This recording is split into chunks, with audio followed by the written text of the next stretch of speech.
All right, welcome to Roleplay Cafe. It's Dell here. I'm going to do a recap of Symbaroum Session 7. A little bit of Part 1, just to lead us into Part 2, but mainly Part 2. All right? Because I'm doing this in a visual way too, accompaniment.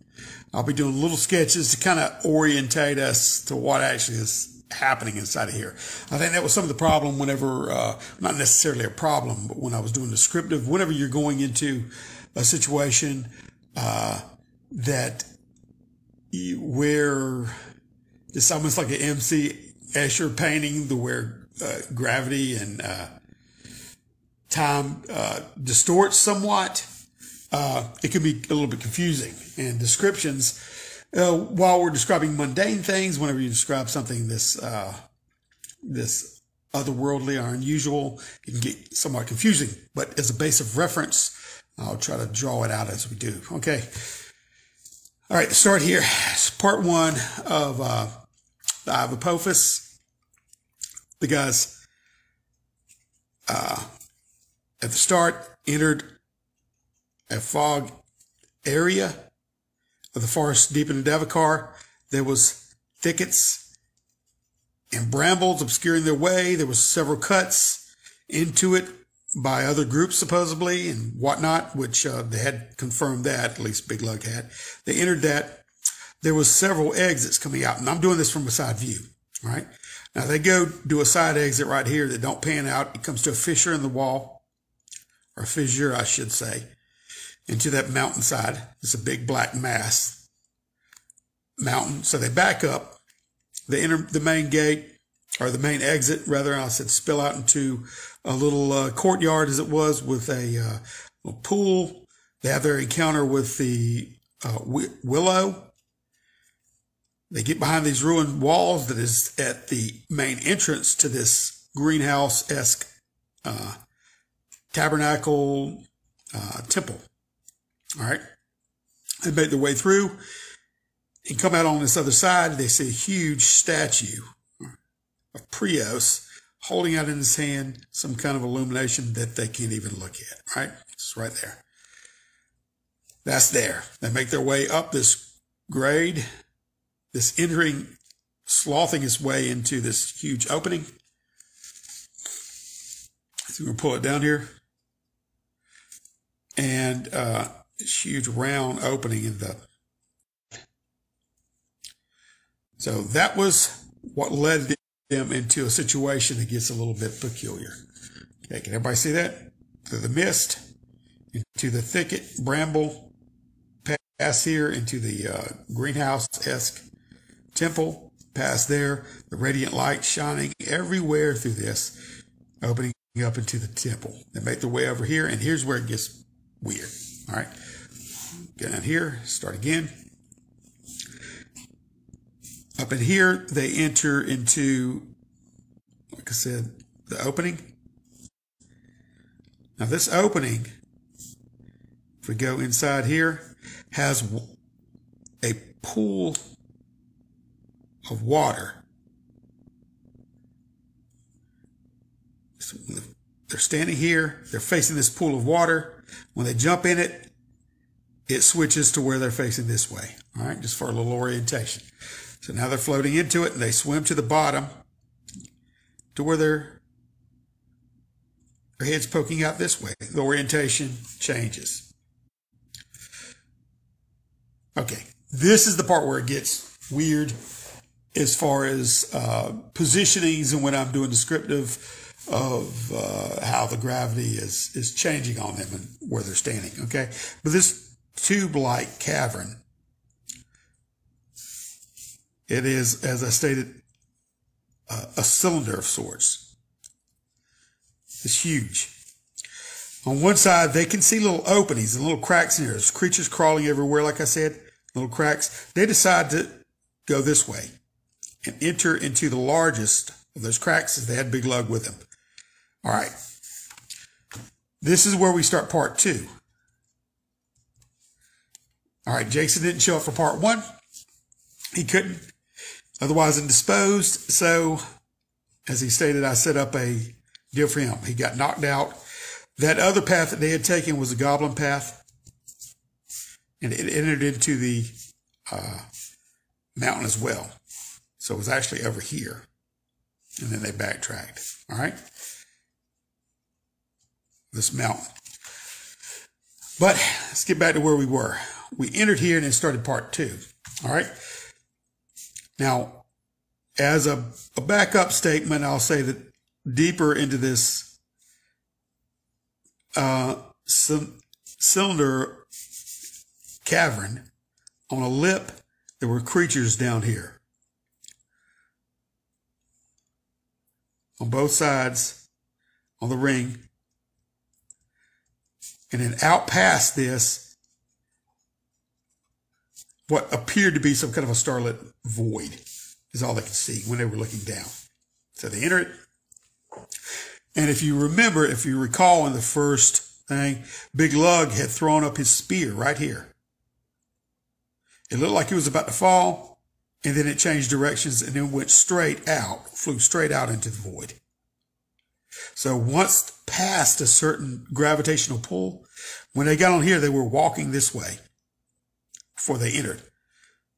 Gravity was directly shifted for any creature that's standing on the inside of this cylinder. When they entered, starting at part 2, they come in through the opening.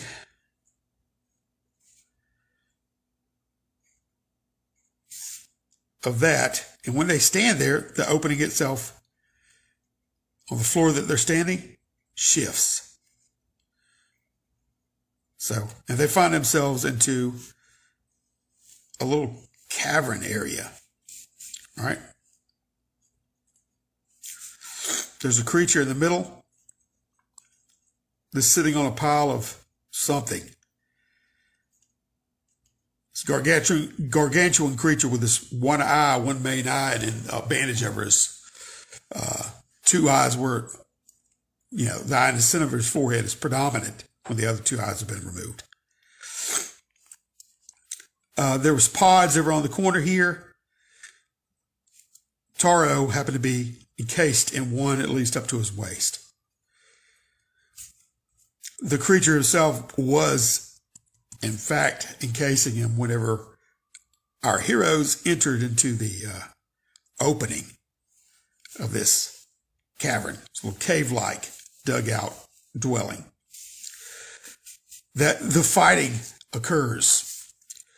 He leaves his encasement of Taro when this creature does. Whenever our heroes come in and he slides off his pile, he slings his fecal matter at the heroes. They manage to duck and dodge it as he bull rushes, and he slips past them. They hit him with a couple of hits. This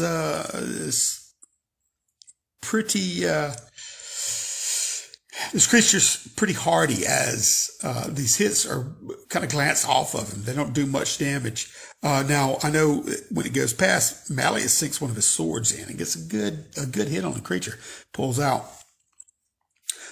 As the creature's spinning around, as it overshot its initial target, they skipped out the way. Malleus stuck him. He swung around and smacked Malleus. Malleus is laying on the ground. He's hurt bad. Cabello and Big Lug are over here trying to deal with this creature. This creature slips and falls after Big Lug shoves it down. It's got his head as far as back into the cylinder here. There's an opening. The creature's head comes out of the cylinder. The rest of his body's laid in there. All right. He's trying to get up. They do another quick couple of blows on him, but it's not doing anything to the creature. Now, at this point in time, I believe it's Cabela that notices that the wound that had been leveled at the creature by Malleus, our incapacitated hero, is in the process of closing itself up. So this creature has some kind of regenerative ability. It's horrid, especially when he drops down and it's totally dark and it's pitch in here, but they can see a little illumination is coming from the main cylinder here, from the light source filtered through the water, and it's shedding them somewhat a little bit of light, but across the creature they see his face, his hard features more closely. There's a recognition that kind of pops up in Cabello that he may know this creature as well.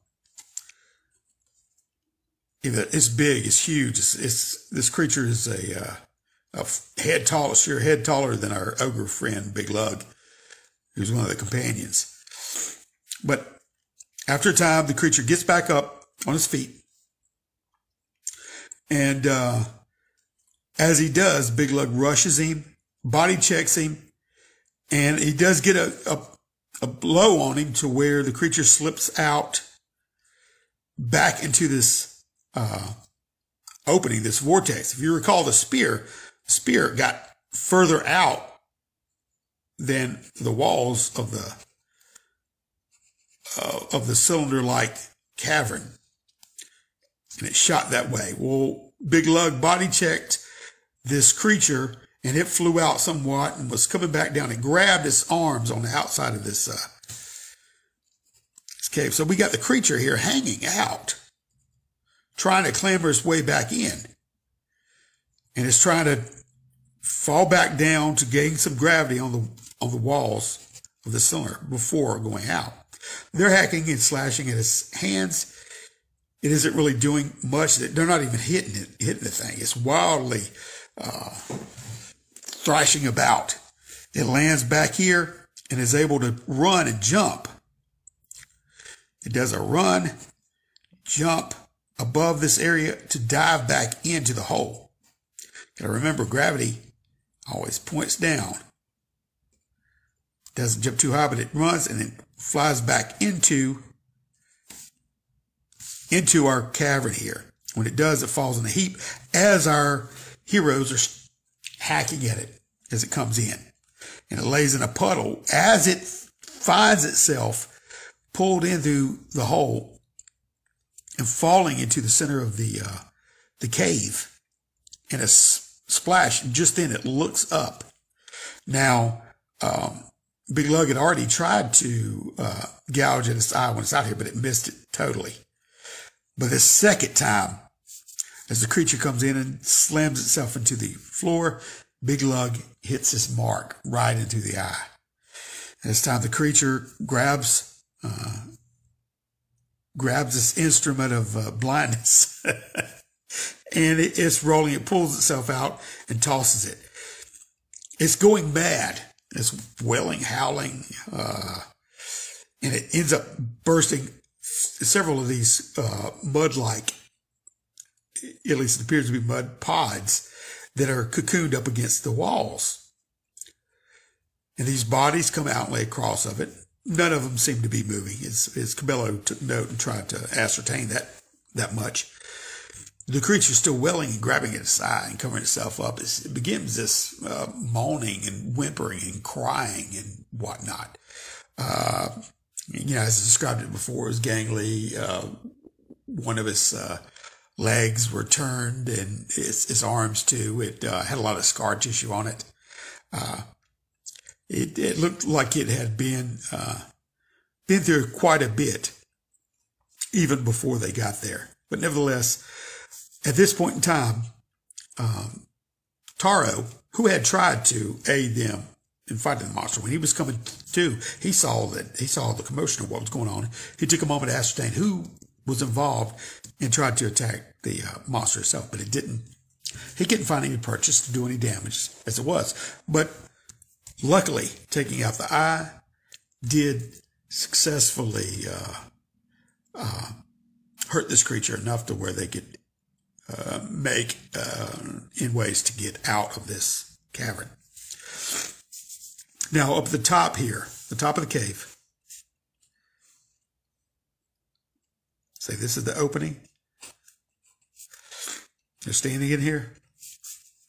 I'm doing this from the side for clarity. There's several webbed little holes at the top of this cavern with webs coming out. They notice, Taro does, when he scampers up the side here above these cocoon-like pods, and he gets to the top. There's an opening here that he's trying to get through, and it leads up. But he notices these legs coming out. Scary enough, so they want to get the heck out of here. He's yelling down, "This is the way." His comrades are sitting here. They began to run and follow him. Now he makes his way up. Slithering, it seems that this is a tube that he might have been dropped down, because it's very slick. It's like some bodies have slid down this tube before. It was like a clayish, claustrophobic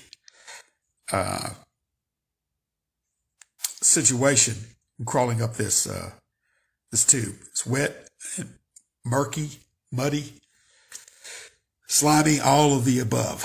He makes his way up. It goes up for a ways, and he finally comes out. It twists and turns a little bit, but he finally comes out in this opening in this room. Okay, now I'm going to cut this off and draw it down here. He comes out in this opening.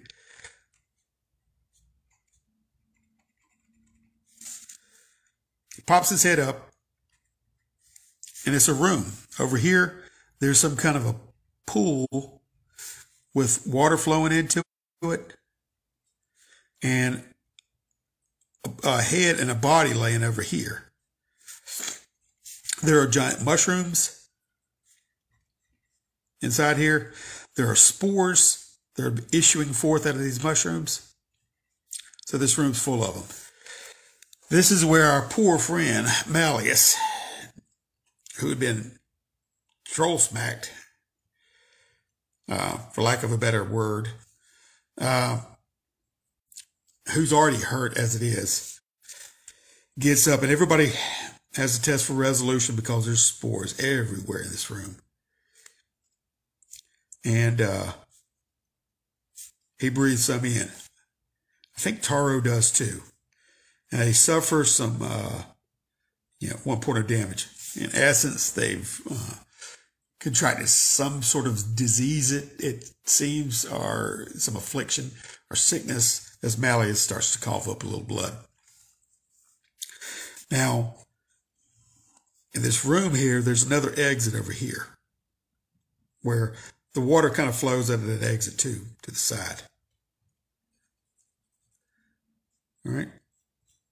The body, I should say, they look at that, and half of the face that's stuck into the pool is like clay lined pool that the water's just recessed and filled up here. Right?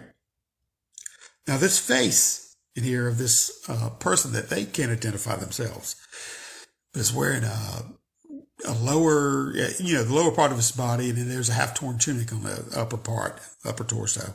But the face has been bloated and acidically softened and degenerated, that is in the water flow that's flowing over the side of the face. On the edge of that water flow that's over the side of the face, they can see a pus and spore-like membranes in the skin growth. So they stay away from the water. They end up going through this hole right here. Now, as it ends, it goes into another room of a similar situation. We'll move over here to continue that room. There's a smaller entrance over here. Whenever Taro comes in here, takes the lead, he notices the ear and back leg, a little loincloth, a little white creature about the size of a goblin. Him describing it to the others, it seems similar to the creatures that were crawling along inside the cylinder from part 1. But he sees this creature duck out and run down that path, making noises, possibly to attract attention or draw his comrades. But nevertheless, it might be a good indication that they have been found out.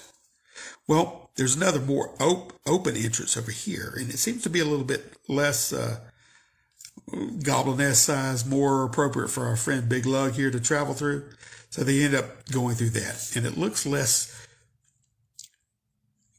it looks more carved out on a professional level, you might say, than these little holes that it seems that the smaller creatures have burrowed through. So they walk down this tunnel here until they get to an intersection.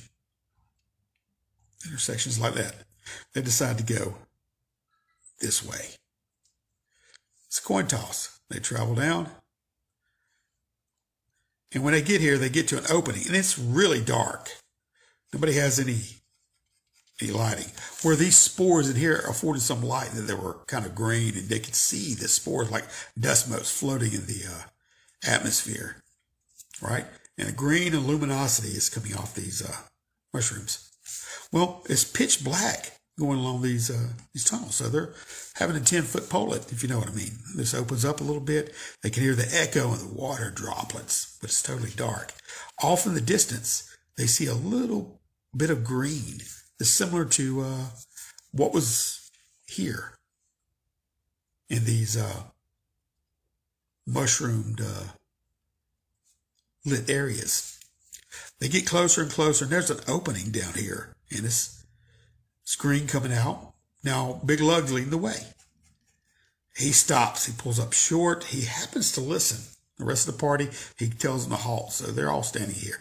They listen in, and something, they can see some of the mushrooms still in here, or some light. Some shadows are being cast, even though it's very dim. They see a huge shadow. They hear a conversation where something that's hissing, and they can hear it slithering around, even though it's the bulk of some dimensions. It's not necessarily anything creaking in there, but it's a sloshing and a dropping of some heavier weight as it seems to be winding or falling off of different mushrooms as it's passing through them.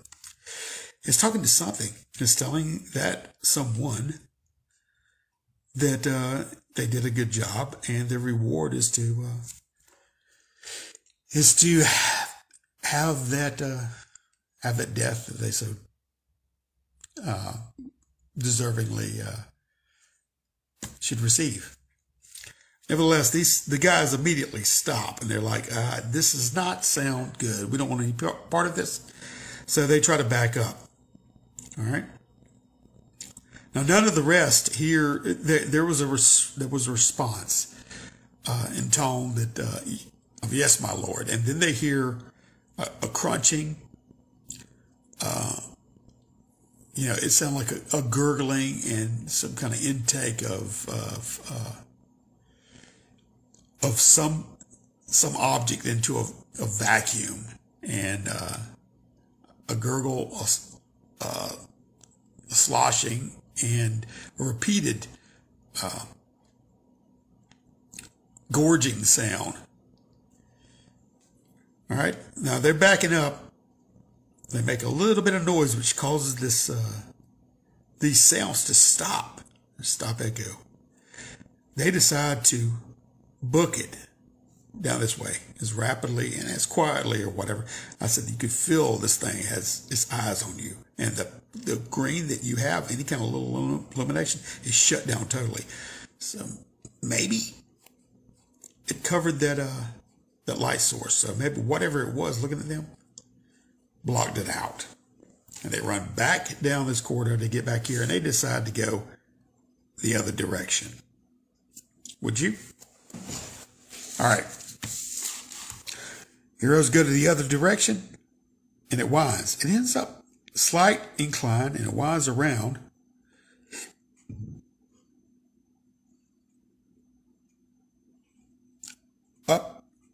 Upwards until it hits to a little opening that hits a larger domed area in here. So they're standing here in this domed area. Now I'm going to flip this. So now we've got this huge domed area, 40 foot high. They notice in the center here a blue light source, and as they were coming up Swanee Path, they got closer and closer, and Taro was leading the way. There was some blue luminosity, faint, and it got stronger as they reached the top. They stop here, and this is what they witness. There seems to be some kind of sparking whitish blue luminosity issuing forth from here. There's a paler grayish, white grayish behind it. Well, not directly from theirs, but it's moving that way. There is, the floor itself seems to be centrifugal circles with chains anchored to certain areas. Up top, there are chains hanging. Down.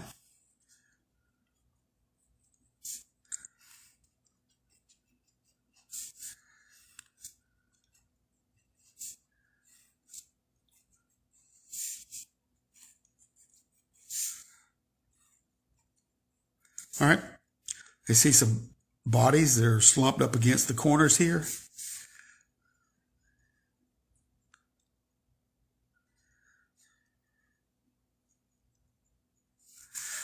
And they see, Taro sees the lower edge of torso. This being is about 18 foot tall. It doesn't take immediate notice of our heroes, but it is seemingly talking to these individuals inside. They don't seem to be moving at all. But it's mumbling, is spitting out riddles, and it would stop and talk to these individuals here and gesture and half snort and laugh and give them another one as it busies itself with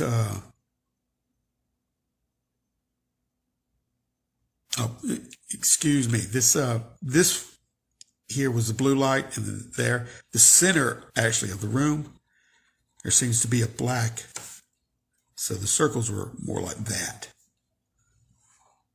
All right, so there seems to be a black, and this whole room is like onyx black. There are inside the dome here, there's little white pinpricks throughout the dome on the inside, but there seems to be a pyramid of black here in the center, the rings. So we've got these around here. He runs and grabs the center one with the gray one, and he's pulling this ring around the floor part of the ring to where this gray is coming in between the pyramid and the blue. Whenever he says some of his riddles, I believe it was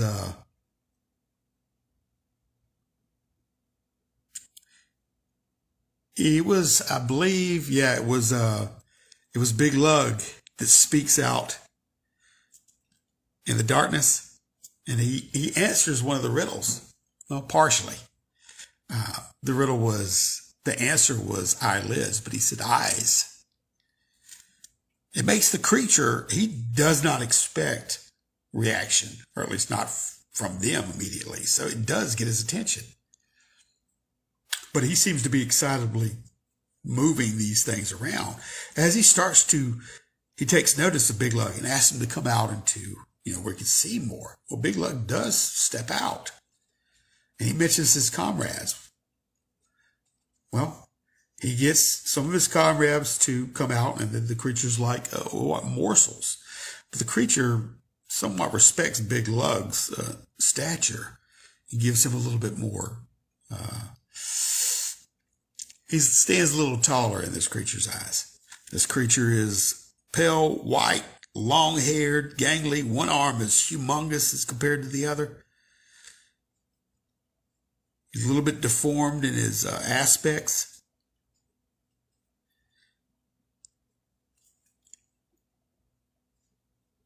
His black hair is straight down his body. He's totally naked. It appears to be male. He's speaking to Big Lug, and he finally gets the correct answer. He gestures that he's a lot better answerer than these poor individuals here. Obviously, that didn't pass muster, but it still gives him someone to speak with in his lonely isolation, we would suppose. Well, Big Lug, the creature, seems to be distracted and whatnot, and it gets back to business, right? It's time to pull this around, so he calls for Big Lug to help. Gets up the chain, and he's pulling the chain. Pulling the chain to make this, they hear a clink, clink, and they had been hearing different noises, and either a rush of water on the outside of this, it seems, and when they were coming up, there seems to be a thrumming, a humming, and a rush of water, and a ka-thunk every once in a while, where every time he pulls these rings in the floor around, a ka-thunk when it resets. So he's almost got this gray light source or sphere in line. Big Lug does go over there and help him. The rest stay where they are. There's another riddle to spat out. Cabello answers it. The creature seems to be quite enjoying himself. He pulls again. The others, two of them, Taro and Cabello, feel droplets of water. The creature has been pulling these chains, and when he does, water immediately comes out. It's the ground. Now, there are sparks coming out of this the situation. Whenever he does line up that second gray, there's a spark that comes out of this blue, an electrical spark, and lines up with the gray. Now, I should say right at the start here, when I did omit, there was some bags, generally whatnot, that the creature had gone through whenever they spied him. And he had picked up this golden, small, to him, it was like a quarter. But he set it on top of the pyramid didn't have a point, but it's flattened at the top. But he set it on the top. He pulls this around, the spark starts to come. He starts pulling these chains, this is dropping water. So something seems to be, they seem to be letting loose some kind of valve system. He's doing this and the water's just filling up here on the floor. Taro wastes no time. He's not interested in sitting around waiting for any of this. So he runs over and gets on a chain and is trying to make his way up this chain. Doesn't know where he wants to go, but anywhere is better than here, he surmises. And this creature has picked up mallet-like hammer over the corner. And he's screaming about, it's time to release Apophis. He's taking his hammer and he's smacking the top of this pyramid. And this light source comes out like a little spark, and it attracts that spark from here to the second to the top of here. And every time he hits it, it throws out more electricity spark off of this hammer, and it flies up and spider webs on these little white areas here at the top. These little pinpricks look like little stars. And then they would start to recede, but every time he smacks, it gets stronger and stronger with these little webbed areas as the electricity is arcing and gaining some traction onto the inside of this dome-like area. Well, the water's coming down, so this is just not a good situation. Thus, the rest of them are on board with what Tarot had. Let's get our feet off the floor. We're not going to escape this. They eventually, even though Cabello, they eventually exit out of this. And when they do, the water's coming out hard, so it takes a will of strength to pull themselves out. Whenever they do, they open themselves, and there's vortexes of water, and everything that's been open here. Little whirlpools, as you could say, with everyone has been open. And they seem to be in a giant reservoir of water floating. They have to do a check to make themselves able to escape this vortex, to break break his pull. Cabello doesn't actually happen, and he falls back down the chain. All right. They do take, a couple of them take damage from being on the chain with the electricity jumping about with this creature smacking the top of this hammer. They can also hear, I should say, there was like every time he would hit it, there would be a tone or a blast of sound that would radiate out. So it would go across the whole dome and just light it up. They get up and get out of into this reservoir of water. Big Lug has to get up. He breaches. Then he jumps back in to help it was Cabello get up. Now, it was Malleus. Malleus was really hurting at that time, so he was struggling. So he goes down and gets Malleus and helps Malleus up to the surface. Cabello had fallen back down and got pulled back into the little whirlpool and fallen halfway back down the chain. He was able to get back up. By then, he looks down and sees the water is full. He sees the hammerhead come up like that. This beast is still hammering this, even though it's in the water. Smack. These bodies, when he falls down that chain, the bodies that were here are floating in the water and bumps him. He rolls. Mechanically, he rolls a 1, so he's able to get up here and break that. And he all but swims out of fear and adrenaline, swims to the top and catches up with his colleagues. Okay. Now they breach, just for a point of reference. Whenever they exited this area, they breached and come out here. So where they breach of where they entered at.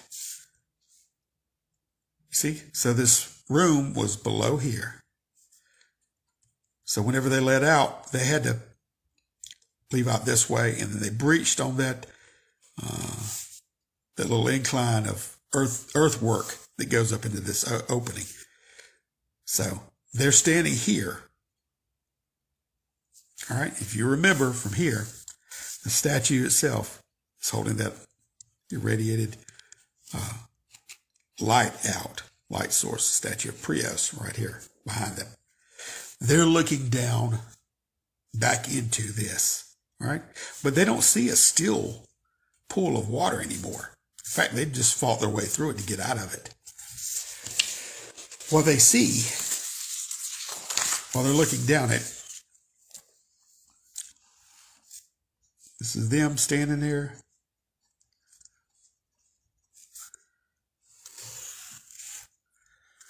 This water was so placid,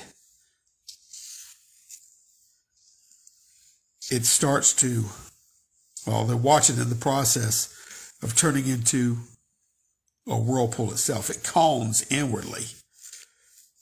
So they were able to breach and get out of this as it was pulling itself. It does like this, and eventually the whirlpool opens up more and more as the water on itself goes down inside that tunnel. So the water itself eventually slots down in here and is circling inside of this cylinder all the way around. So they got an eye view eventually of water that has washed away all of these creatures that was crawling on the inside of that pipe. They're on the side of this mountain. The earthwork that they climbed up initially and got here, they're standing here watching this.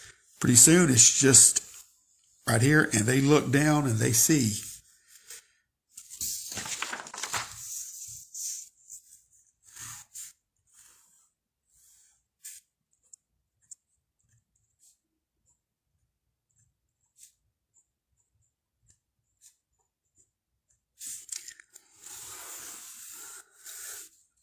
that starlit void off in the distance. And it begins to, one by one from the center, blacken out and cover these little stars. These stars black out one by one to where they can't see them. Something is shadowing this thing out. They eventually see rows of teeth. It's something that's shooting out of this pipe. Pipe for simplicity. Bazooka, maybe more appropriately. They try to quickly evacuate the situation and jump down this earthwork. They're trying to springboard and jump off of this before whatever's coming up this pipe goes out.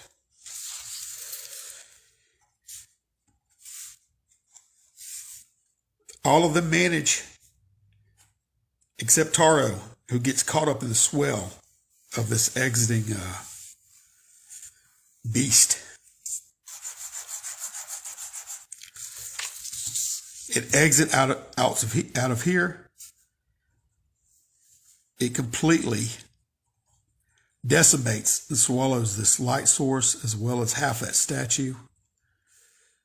As it comes out, our heroes fall out here, slide down. Taro gets upended, flips, lands with some amount of damage.